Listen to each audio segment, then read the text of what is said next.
देहरादून के शीशमबाड़ा की बात करते हैं, जहाँ पे आप सॉलिड वेस्ट मैनेजमेंट का प्रोजेक्ट ला रहे थे, और जिस दिन वो स्टैब्लिश होने वाला था आप पर जानलेवा हमला हो गया था।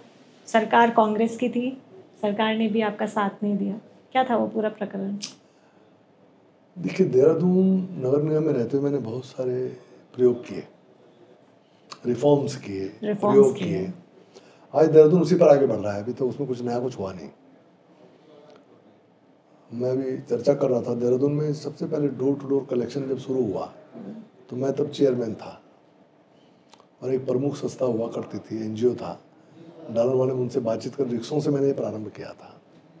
करते करते आज इतना बड़ा स्ट्रक्चर सॉलिड वेस्ट मैनेजमेंट का खड़ा हुआ। इसी में सॉलिड वेस्ट मैनेजमेंट का प्रोजेक्ट लगाने की बात आई थी, क्योंकि जो हमारे मानक थे MHW के, वो पूरे नहीं हो पा रहे थे। तो उस पर फिर हमने कहा भाई एक प्रोजेक्ट लगना चाहिए। उसके लिए मैंने पूरे देश में स्टडी की। अल्टीमेटली शीशमबाड़ा में वो प्रोजेक्ट लगा। किन परिस्थितियों में लगा सबको मालूम है। वहाँ प्रॉपर्टी डीलरों ने और किसी तरह बाहर से लोगों को लाकर मेरे ऊपर हमले भी किए।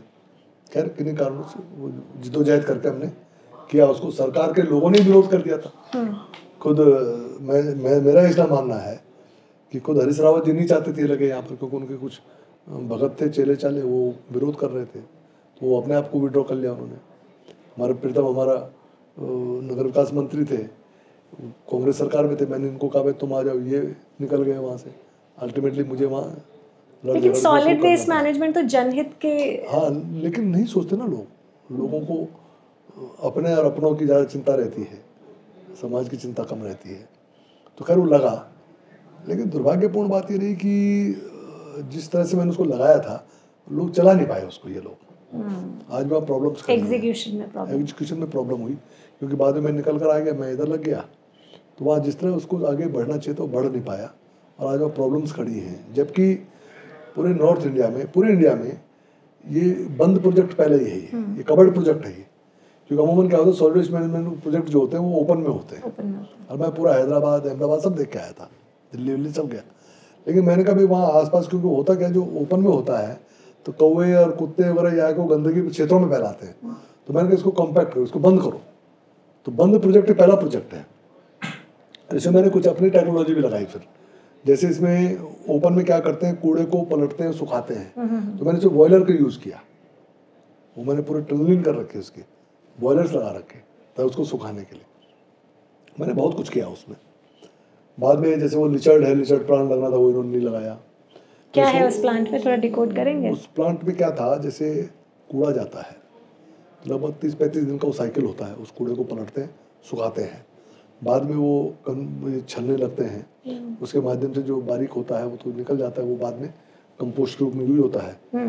बाकी RDF बन जाता है, जिसको हम बॉयलर्स वगैरह भी यूज़ करते हैं।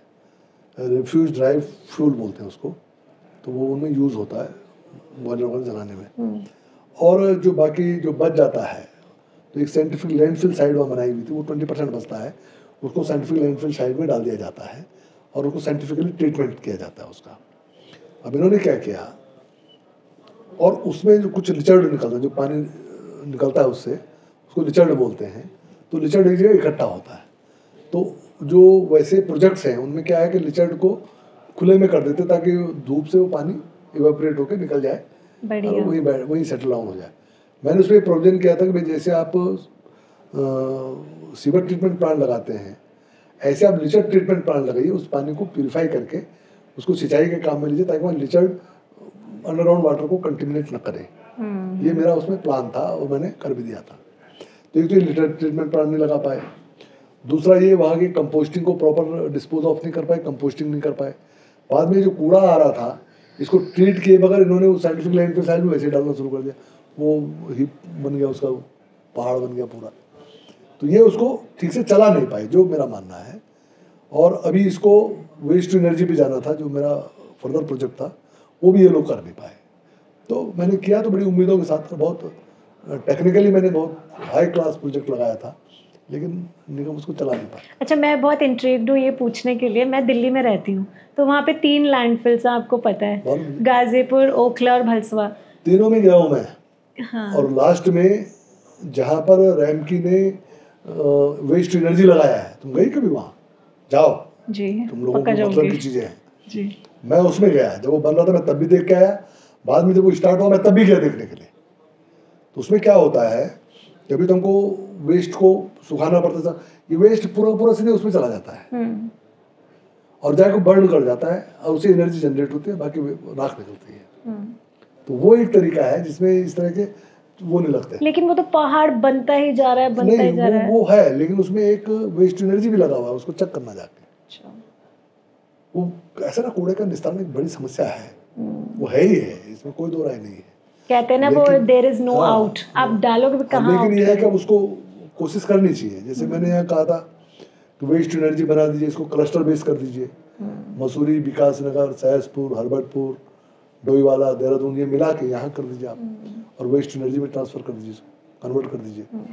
वो ये लोग कर नहीं पाए, तो था मेरे ब्रेन चाइल्ड था, मैंने किया, लेकिन अब राजनीतिक क्षेत्र की कुछ सीमाएं हैं। अब हमारा वहाँ से निकलना हो गया, वो हमारा सब्जेक्ट रहा नहीं, किसी ने हमसे पूछा नहीं, हम खामखाई राय बहादुर बनने की अपनी आदत है नहीं, तो वो वहाँ रह गया, और सरकार में किसी ने हमारा उपयोग किया नहीं कि हम इन चीज़ों को ठीक कर पाते। पर ये दुर्भाग्य है, जो भी है, पार्टी का अपना सोच, अपना तरीका है, समीकरण है, नहीं बन पाया होगा। दोस्तों ऐसे ही इंटरेस्टिंग क्लिप्स हमने इस चैनल पे अपलोड की हुई हैं। चैनल को देखते रहो, एक्सप्लोर करते रहो और ऐसी वीडियोस का मजा उठाते रहो।